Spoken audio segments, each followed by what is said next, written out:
Dear. Oh, good morning. Oh, and welcome to the morning walk. A bit later than usual, to be fair. As they say, it was St. Patrick's Day yesterday. So I had, shall we say, a few too many, maybe. Hence the late start today. But as they always say, onwards and upwards. Nothing can stop the good morning walk except for a significant amount of ponies in the way, a significant amount of cattle in the way, or if it's just absolutely tipping it down, then maybe that can stop the good morning walk. But or maybe if we're somewhere, out on a weekend and I don't know where's best to go and film, then maybe that can stop the good morning walk. But apart from that, nothing can stop the good morning walk. And good morning, Cathal OG. Good morning to you. Oh, like I say, welcome, one and all on this fine day. Like I say, do remember to click on the like and share button. Like I say, that does massively help sort of the live stream while we're here. Even if you're watching it after action. Where's the snow? Oh, well, the snow's all gone now. That's it. We've had winter now. That's it. Winter's over. Roll on spring and summer, as they say. And we can only hope that we have at least a bit more better weather from now on.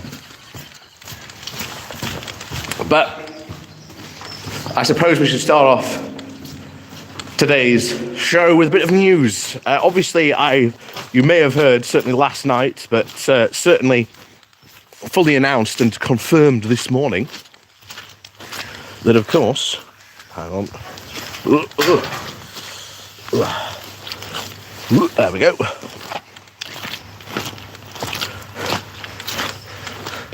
Ta-da. Yes, it will indeed soon be spring. That's the plan.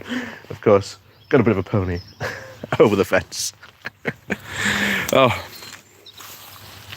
Bakura, good morning to you. But yes, we've heard confirmed this morning, announced last night, that Putin and certainly the Minister for Children in Russia have been criminally charged. So I suppose, what does this really mean? In the long term, I suppose this is a big justification for Ukraine in terms of certainly them achieving justice. Will Putin ever, or sort of the minister ever, end up in The Hague? Doubtful. But it could happen. Like I say, that is now sort of out there in the wind, and one of the things that it has done even more, it has turned, of course, Putin into a more pariah on the international stage than he even is. So this is once again just another, I think, very good move and a really good morale boost in a way. Certainly for the Ukrainians to see that, Putin is going to be sort of punished in the long run. And of course, this is for something we've known about for quite a while, that Russia has been taking sort of Ukrainian children from orphanages or any that they can, scooping them up into sort of buses, then saying, oh yes, we're just going to take these children to safety, and then they've never arrived at their destination. They've had Red Cross camps set up, waiting and ready for, essentially for these children to arrive, and they've never arrived. And of course, this is sort of illegal because it's a legal deportation. And not only that, we still do not know where these children are. they're just somewhere in the ether. And will these children ever end up returning to Ukraine, or even their families in Ukraine? Unfortunately, who knows? And certainly, post-war, I think this will be one of the biggest investigations, I think, that tries to happen, to try and find out just what actually happened to many of these children. Because at the end of the day, they just don't know where they've gone and where they've turned up. Oh, Ben, good morning to you, and Kathleen, good morning to you as well. Oh, hang on. There we are.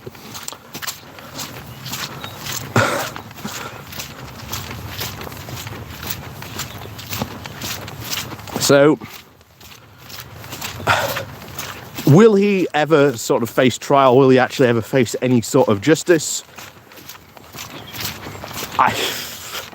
Doubtful, to be honest.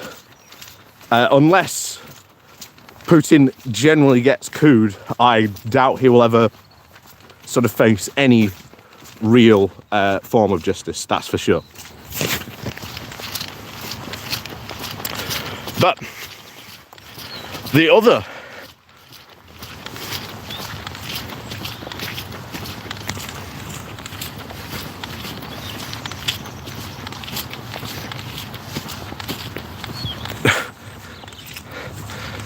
good morning to the, what is it, the one angry pagan. There we go. I won't even bother pronouncing. I won't even bother pronouncing that. I don't even know how. But anyway, good morning to you, one angry pagan. Brian Jackson, no, back to Saturdays. We've always been back to Saturdays. We've always done it on Saturday. What are you talking about?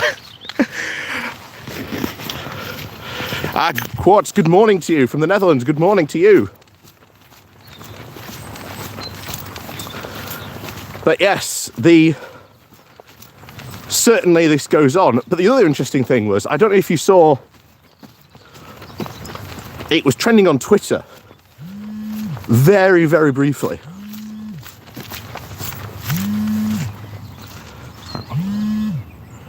Hang on.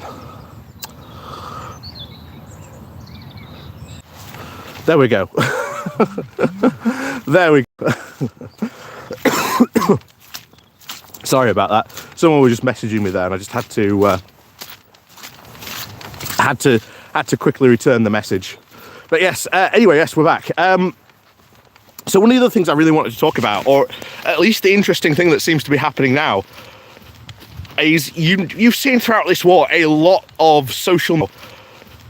You've seen throughout this war a lot of social media activity from especially Russian soldiers, like people in like the Russian army, even though they're not meant to mobile phones in the way that they should be using. Oh, good morning, David. Good morning to you. So this is one thing that we have seen constantly, all these Russian soldiers. And one fact has been continuous throughout all this, the continuing complaining that they have been doing. And interestingly enough, very recently, there was a video from a recently mobilized unit from Kaliningrad, which is the sort of ex sort of Prussian state of Danzig. Not Danzig. God, I can't remember what they used to call it now in Prussian, or at least what it was German name was. Patrick H, good morning to you. And what they were saying in this video is that we will go to the front lines if we are attacked. Königsberg, that's it. If we are attacked, we will run away, and if we are ordered to attack, we will refuse that order. We will refuse to attack.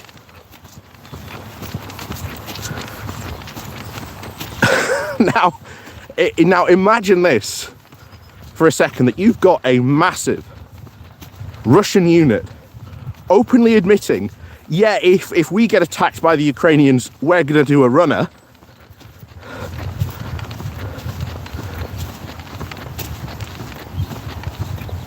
But if you order us to attack, we're not going to attack. And then sort of the response came from, I think, one of the DP. They was apparently talking to one of the people in the supposed Donetsk Republic commanders, basically saying, "Oh well, we'll arrest you if you do that." And they were like, "Okay, arrest us all then," because if you order us to attack, we will probably die. But if you arrest us, it's what, 8 years in jail? At least we'll be alive. Tom, good morning to you. And you have to really wonder how widespread this actually is in the armies, because we've seen, certainly in some of the stuff around sort of Bakhmut, and you saw the Volodar fiasco, where they lost like 130 tanks and armored vehicles, and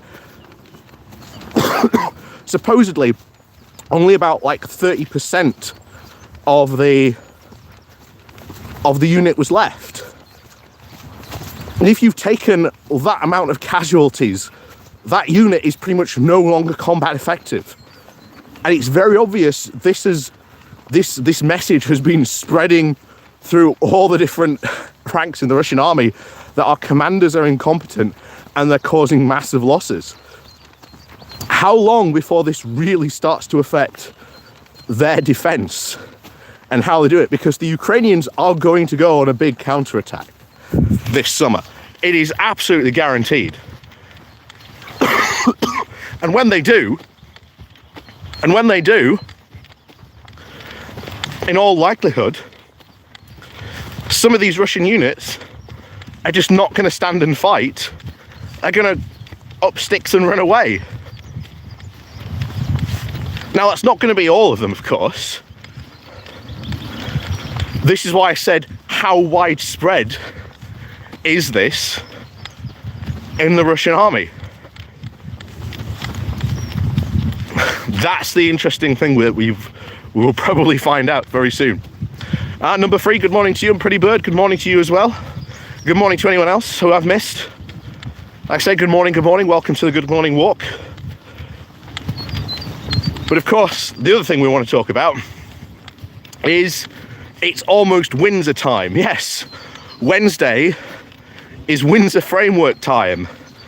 The vote for the Windsor Framework is finally happening.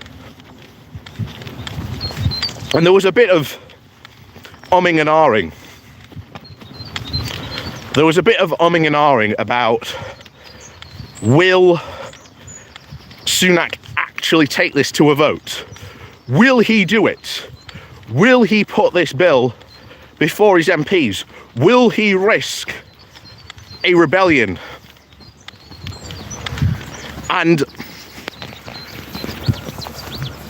I was of the opinion, if Rishi Sunak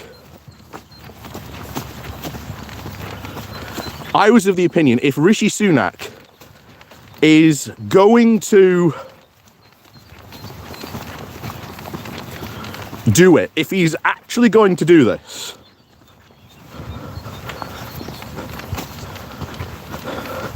if he's going to do it, then he can't wait around forever. Oh yes, privilege committee time as well. Oh yeah, I forgot about that as well. That will probably be what we're talking about next week. or maybe on Wednesday we'll actually maybe do a live stream on the Wednesday about that. That'll be very fun. So they have been waiting. Key points on the Windsor Framework. So essentially what the Windsor Framework does is it allows a green lane and a red lane or whatever colours they've chosen. Doesn't really matter. But one lane is going to be for goods going between the UK and Northern Ireland, and the other lane is going to be goods that go on from the UK into sort of Ireland. That is essentially what it is. But it also keeps Northern Ireland in the single market and customs union. That is the Windsor framework in a 2DLR fashion. There's a bit more to it than that. So Stormont also gets a veto on EU rules. I don't think we still fully know how that's going to work yet. But ultimately, that could also potentially cause some problems down the line as well. That's for sure. But essentially, that's the Windsor framework in a nutshell. It is essentially the deal that not only Theresa May asked the EU to do, but it is also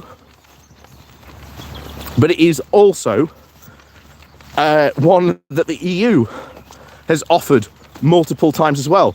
And every time we talk about this, every single time we talk about this, and it's a question, to be honest, that should be asked to most of these Brexiteers, why were you so willing to reject this idea a few years ago, but now you're all for it? So that is a continuing question that we should ask. So I hope that at least sums up sort of that question. Bakura, do I think there'll be a general election this year? Yes, I still very much think there will be a general election this year. And I think, to be honest, I am still 80% sure it's going to happen.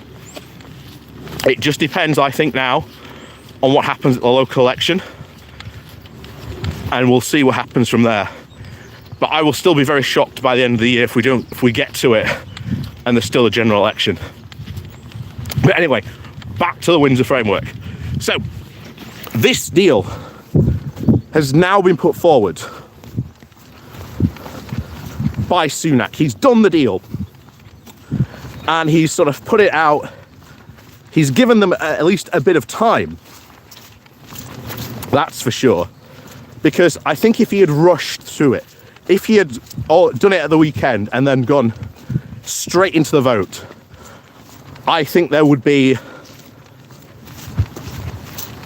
not a rebellion against the framework, but a rebellion saying, by a lot of Brexiteers saying, oh, we haven't had enough time to read the framework. We're not against it, we just haven't had enough time to read it yet.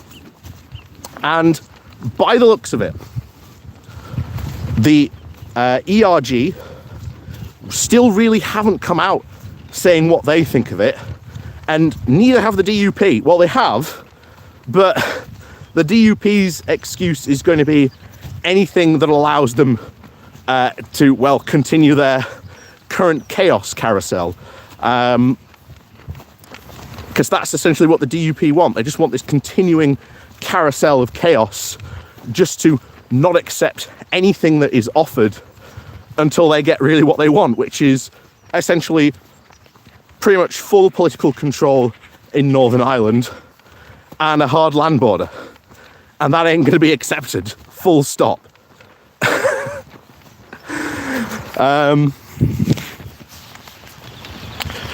So it is smart, I think, for Sunak to finally bring this bill in. Because if he leaves it too long, then they can find some wiggle room. Maybe they can find an excuse to reject it.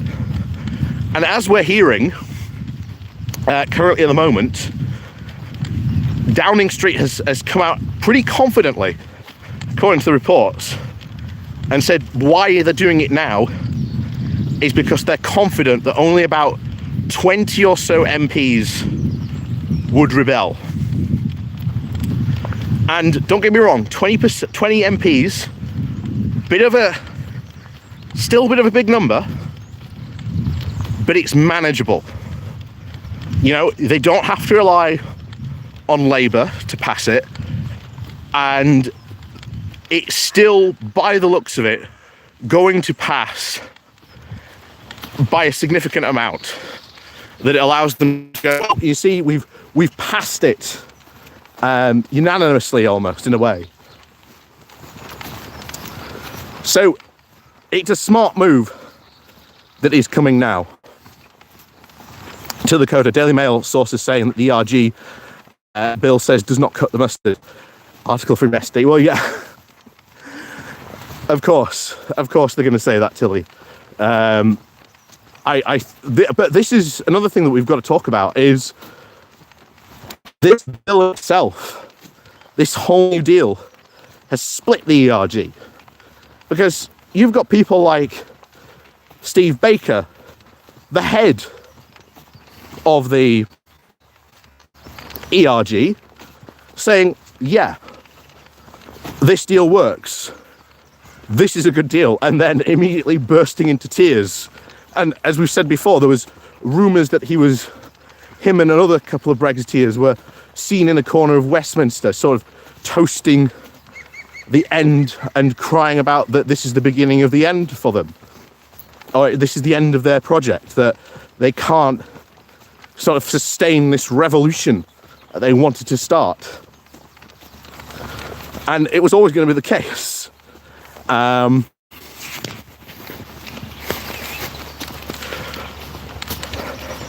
the longer they try this, the worse it's going to be for them. And I think the best quote has come out in a couple of the past days where it's described the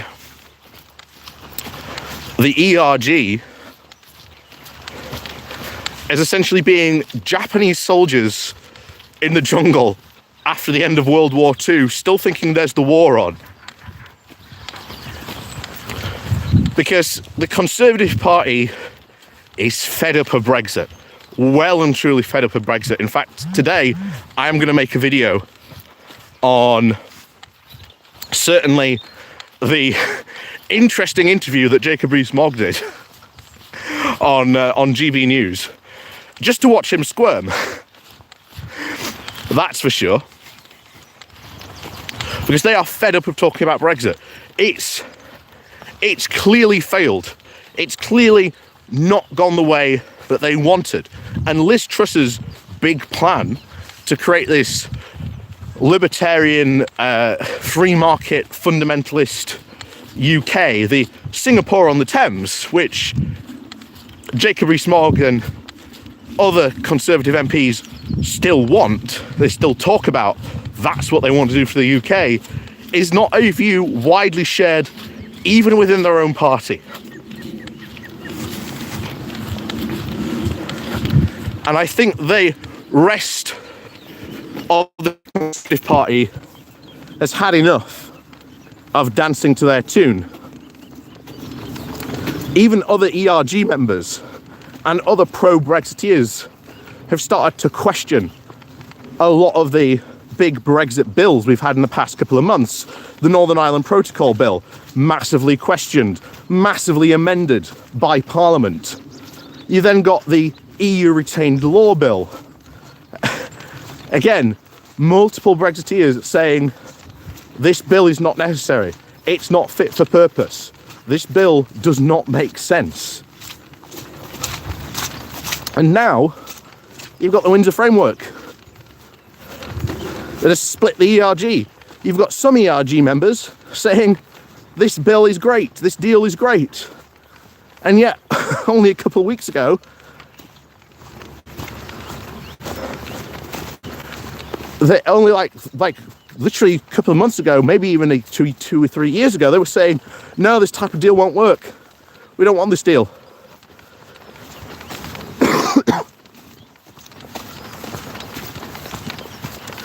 So we are well and truly, at this point in time, seeing the end of Brexit. And I do not say that lightly. I think it's obviously still going to be around for a while. But the idea now that the Brexit arguments hold any weight or even the economic arguments should hold any weight, have been well and truly destroyed at this moment. And the Conservatives know it. Because look at the polls. They're still this infinitely hard right party that has gone even harder to the right. Because that's what they were told. They were told, if the Conservative Party is to survive, we need to go even harder to the right. And yet, if you may remember, a couple of days ago, where we did the video from the young Conservative who was questioning every single current truly entrenched Tory belief, saying, oh no, you don't understand, we should go back to the Cameron days of being a right centrist party, which, bear in mind, Brexit ultimately was part of the rebellion against Cameron to push the party into a more hard right stance. How long before we see a split even in the Conservative Party for arguing for pro-European views, for more, not only just more cooperation, but to be part of European frameworks? Daily Players, good morning. Have we dodged the Barnsley Triangle yet? Just about. Just about. I've gone a different way this morning.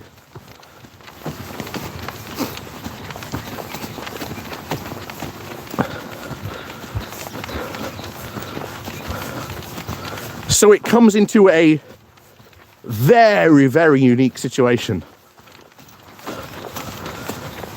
of where do they go? The fact that you've got the vast majority of young people in the UK overwhelmingly support rejoining the European Union, rejoining the single market, for working closer with the EU, and yet that is completely against everything the Conservative Party has advocated for since 2016. And I keep on telling you, there's going to be this incredible civil war that breaks out in the Conservative Party. And oh, is it coming? It is coming, that's for certain.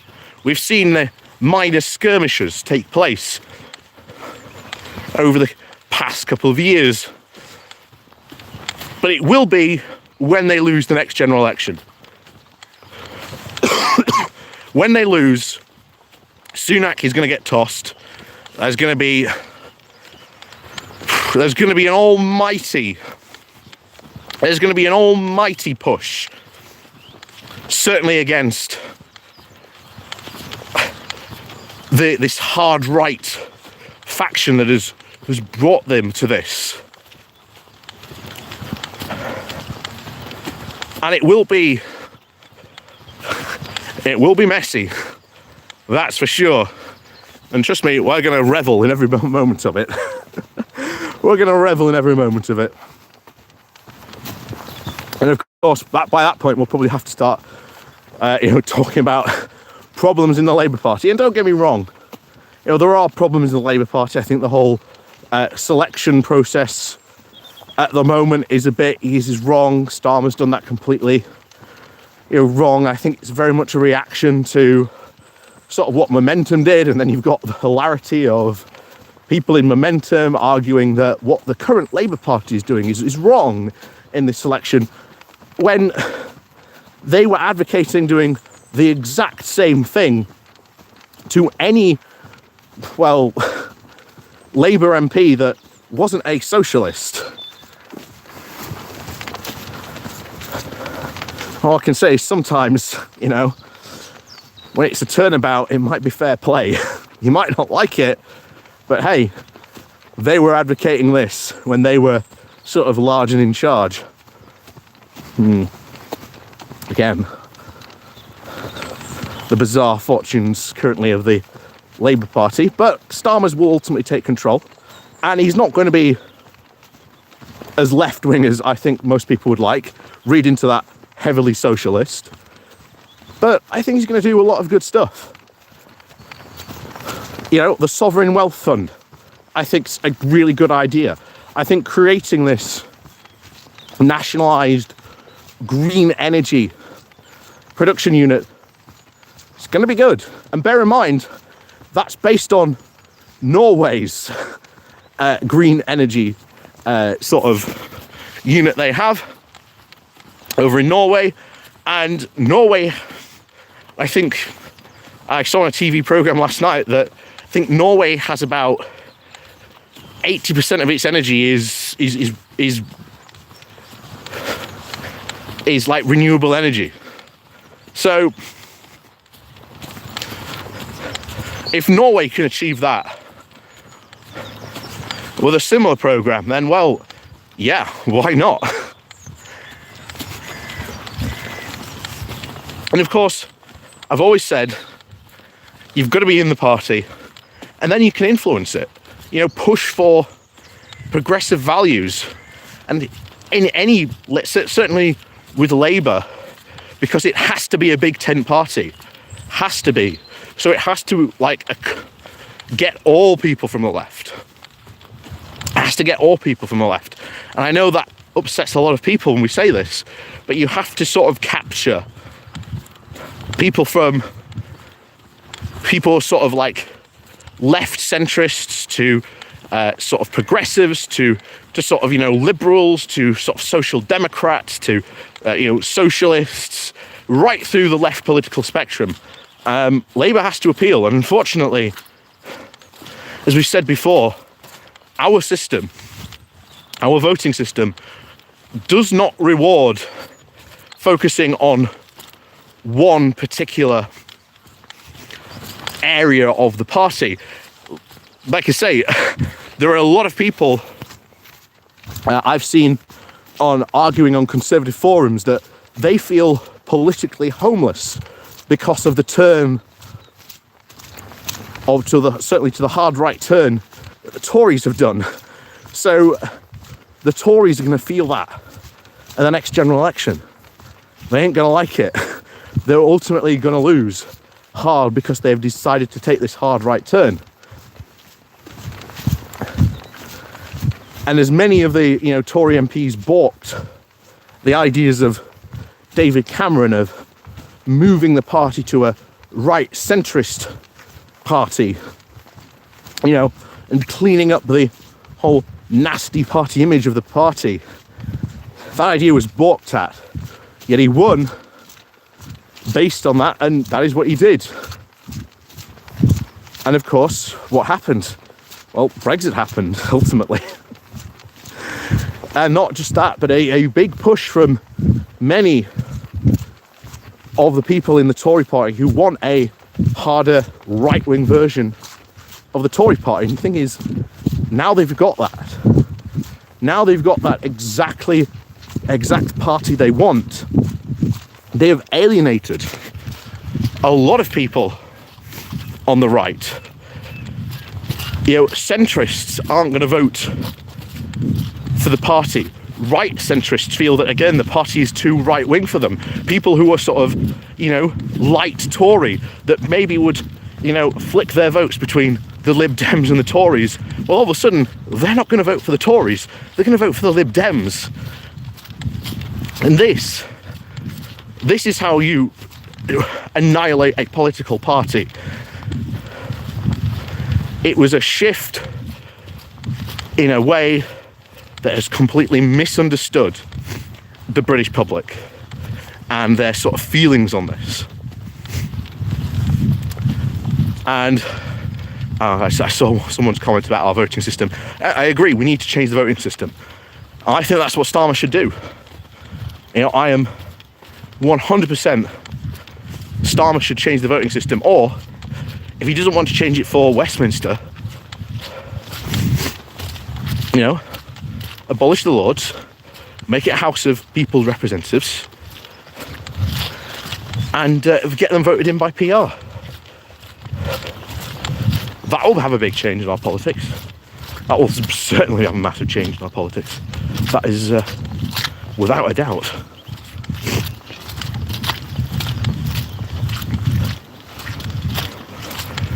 But of course, it's about applying pressure.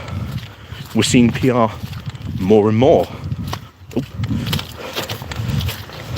be sort of an accepted, way, and people are talking about it more and more. It's becoming more mainstream, the idea of changing our political system to a PR system rather than a first past the post.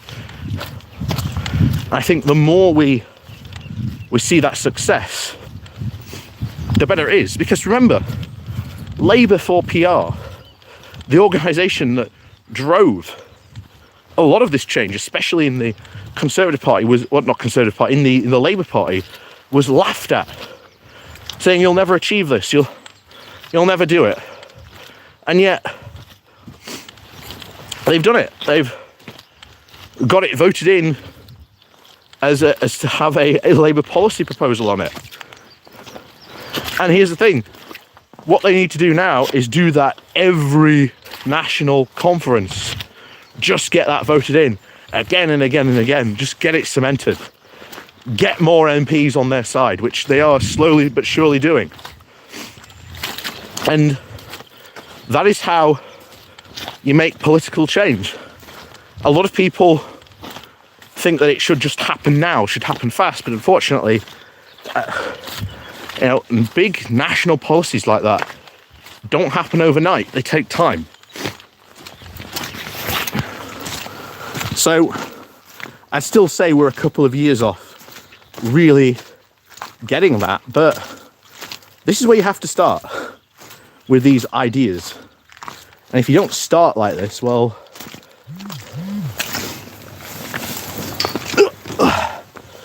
that's how it really ends up being. You've got to start somewhere. And as they say, from mighty oaks do tiny acorns start, or something like that, I believe.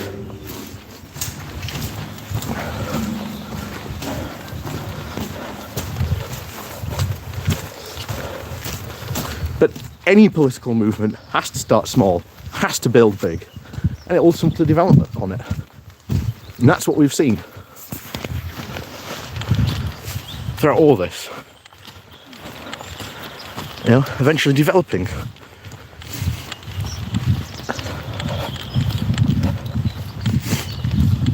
And the more it develops, the more likely it is to pass. And even if Starmer just says, well, I'm just going to go after the Lords, reform the Lords, turn that into a sort of PR House of Representatives, well, that's a big win. It's a massive win on so many levels. The House of Lords is terrible as an institution, and anyone who complains at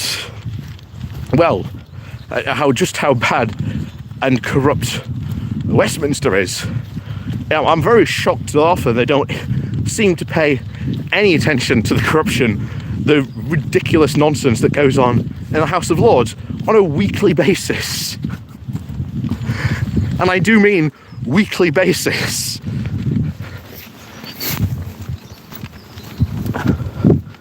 In fact, I'm going to start sort of more covering that, I think, what goes on in the Lords and some of the stories that come out of the House of Lords in terms of corruption, lobbying, all kinds of stuff that goes on.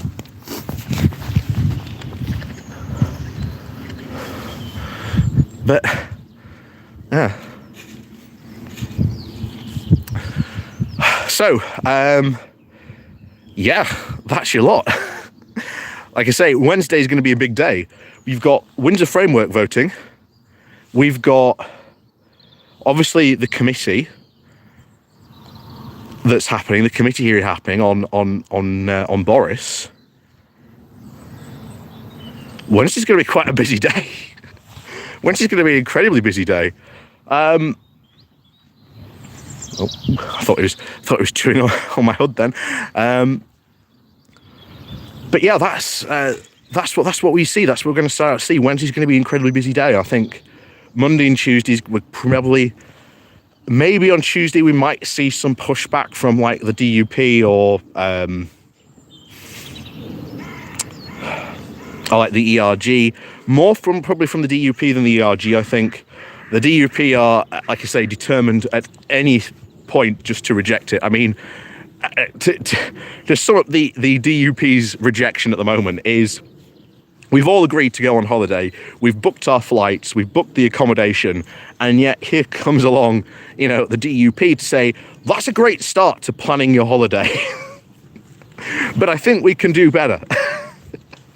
And yet everything is booked, set and ready to go, and we've paid all the deposits and paid all for the tickets and the hotels, and along come the DUP saying, well, that's a great start to a potential great holiday. I just think we need to go further and sort of future-proof our holidays. Again, the nonsense that they've been pumping out on this over the past week has been hilarious to say the least, because, well, that's what they want to do. They just want to cause chaos. They just want to keep this carousel rolling until they can somehow maybe achieve what they want. But to be honest, they're not going to achieve it. It's what they want is nonsense. Well and truly. But as always, guys, have an absolutely fantastic weekend. If any of you are going to sort of St. Patrick's celebrations sort of today or tomorrow, then have a good time. If you can't be safe, as always, be sensible. And of course, as always, we'll see you all next time.